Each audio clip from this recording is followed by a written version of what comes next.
Episode 4, The Mark of the Beast, Psalm 139, 13-14. For you created my inmost being. You knit me together in my mother's womb. I praise you because I am fearfully and wonderfully made. Your works are wonderful. I know that full well. What makes you, you? Psalm 139 reminds us of the sacredness of our creation. From our DNA to our fingerprints, every part of us is uniquely designed by God. But as technology advances, there's a growing push to tie our identity to digital systems.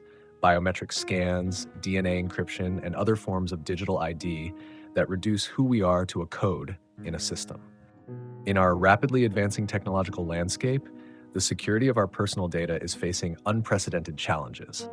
Quantum computing, a field that leverages the principles of quantum mechanics, is progressing swiftly. While this promises significant advancements, it also poses a substantial threat to current encryption methods. Algorithms like Shor's algorithm could enable quantum computers to solve complex mathematical problems that form the backbone of today's encryption systems, rendering them vulnerable.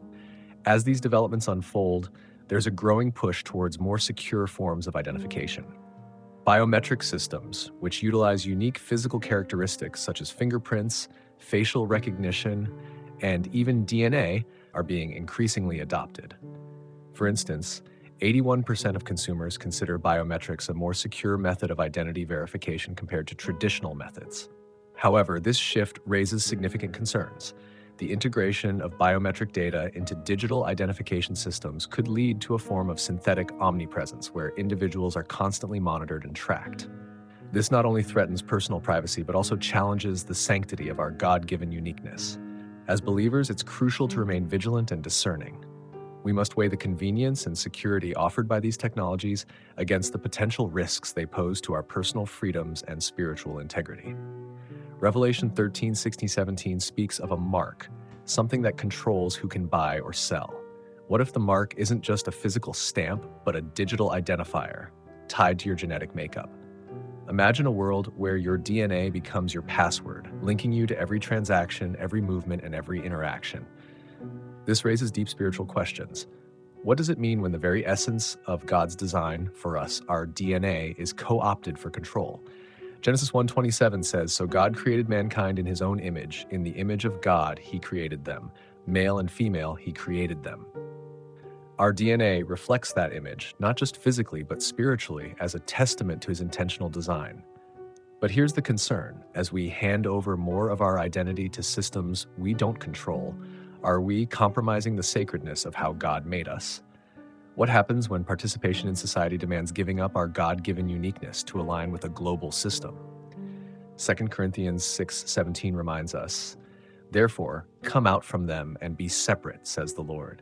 Touch no unclean thing, and I will receive you." The call is clear. Our allegiance belongs to God, not to any system or mark that undermines his sovereignty. It's sobering to think about, but eventually, Christians may be required to stand against the flow of society. When systems demand compliance for the sake of order or the greater good, how do we discern what aligns with God's truth versus what compromises our faith?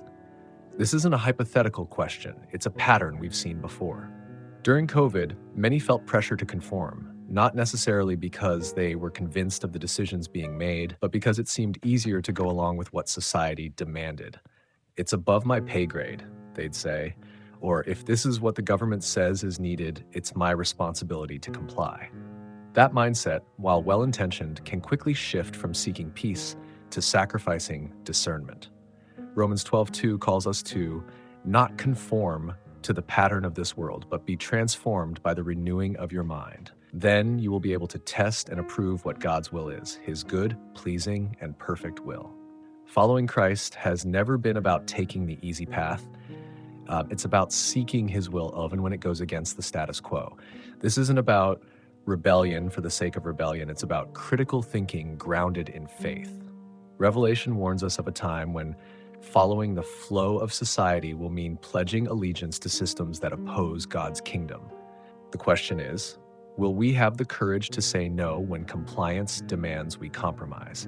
Jesus said in Matthew 7:13-14, "Enter through the narrow gate, for wide is the gate and broad is the road that leads to destruction, and many enter through it. But small is the gate and narrow the road that leads to life, and only a few find it. The wide road often feels like the safer option, but it's not the one that leads to life. As believers, we are called to trust God, even when standing firm seems inconvenient, uncomfortable, or even costly. Following Christ means asking hard questions, praying for wisdom, and walking the narrow path that leads to Him. Let this episode serve as a reminder. Our identity is not defined by technology or systems of control. It is rooted in God's intentional and sacred design. We are fearfully and wonderfully made, and no digital mark can take that away. Stay blessed. Thanks for listening. We'd love to hear your thoughts. Leave a comment, and don't forget to like and share.